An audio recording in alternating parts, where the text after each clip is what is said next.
Tara, maging food detective tayo. Silipin natin kung ano ba talaga ang mga nagtatago sa loob ng mga pagkaing kinakain natin araw-araw.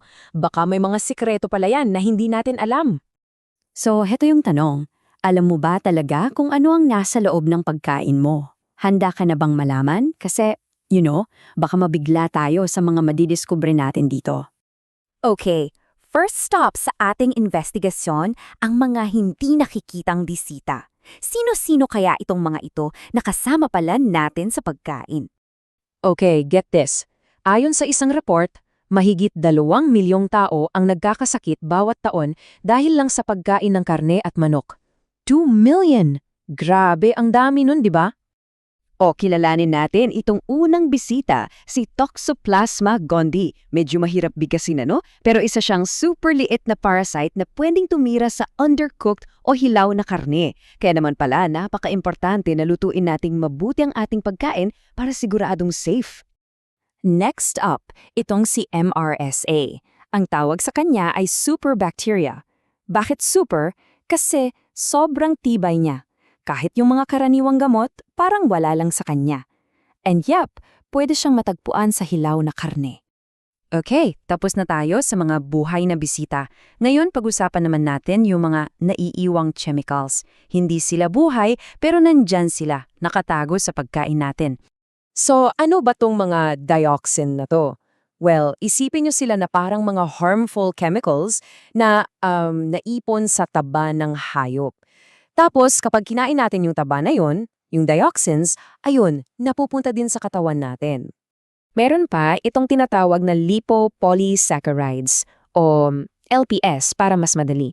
Ang tawag din dito ay endotoxins. Isipin nyo na lang, di ba may bakterya, kahit patay na yung bakterya, naiwan yung parang balat niya. At yung mga tirang yan, yung LPS, yan yung pwede mag-cause ng pamamaga o inflammation sa katawan natin.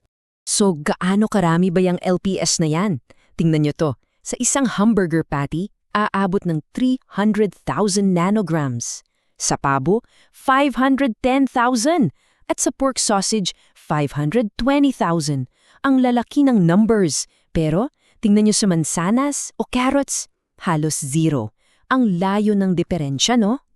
At ito yung epekto niya sa katawan natin. Tinitingnan ng chart na to kung gaano kalakas yung inflammation o pamamaga na dulot ng iba't ibang pagkain. Pansinin nyo, yung sa karne at keso, ang taas ng bars. Ibig sabihin, nagtitrigger sila ng mas malakas na pamamaga. Ngayon, ikumpara nyo yan sa prutas at gulay. Halos wala. Kitang-kita yung difference. Okay, so paano ba nagre-react ang katawan natin sa lahat ng to? Pag-usapan natin yung reaksyon ng ating katawan. May isang parang chain reaction kasi na nangyayari, lalo na pag kumakain tayo ng red meat. So, yun nga, ang pagkain pala ng red meat, pwede siyang magsimula ng isang nakakagulat na chain reaction. Parang domino effect. Alam mo yun, itulak mo yung isa, sunod-sunod nang babagsak yung iba.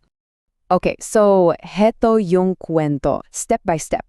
Number 1. Kumain ka ng red meat. Simple lang. Number 2, yung bacteria sa tiyan natin may ginagawa sila sa isang substance doon at nagiging TMA yon. Step 3, yung atay natin kukunin niya yung TMA at gagawin niya itong TMAO. And finally, number 4, pag masyadong mataas na yung levels ng TMAO, doon na siya iniugnay sa mga problema sa puso. At kung kailangan nyo ng patunay, eto yung data. Tingnan nyo tong chart. Yung bar para sa mga meat eaters, ang taas. Ibig sabihin, ang daming TMAO na na-produce. Tapos, tingnan nyo yung sa mga vegan at vegetarian, halos wala, napakababa. So, malinaw na malinaw yung connection, di ba?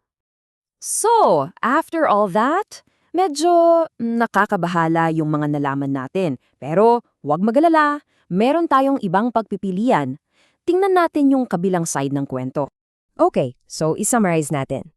Sa isang banda, meron tayong diet ang base sa karne. Dito, posible kang makakuha ng mga parasite at bacteria. Mas mataas din to sa LPS na nagdudulot ng pamamaga at syempre yung TMAO production. Sa kabilang banda naman, yung diet ang base sa halaman, wala yung mga risks na yon. Halos walang LPS at hindi rin siya nagdudulot ng TMAO production. Klaro yung comparison, di ba? At may isang quotes dito na medyo tumatak sa akin. Sabi, marami ang namamatay sa mga sakit na dulot lamang ng pagkain ng karne habang ang tunay na dahilan ay hindi nila o ng iba man lang pinaghihinalaan. Grabe. Ang ibig sabihin, minsan hindi natin namamalayan na yung kinakain pala natin ang posibleng sanhi ng mga problema natin sa kalusugan. So, ayan na, nasimulan na nating silipin yung mga nakatago sa pagkain natin. Ngayon, may idea na tayo. Heto yung tanong para sa'yo. Anong mga pagpipilian kaya ang makakatulong sa atin para maging mas malusog? Worth thinking about, di ba? Hanggang sa susunod!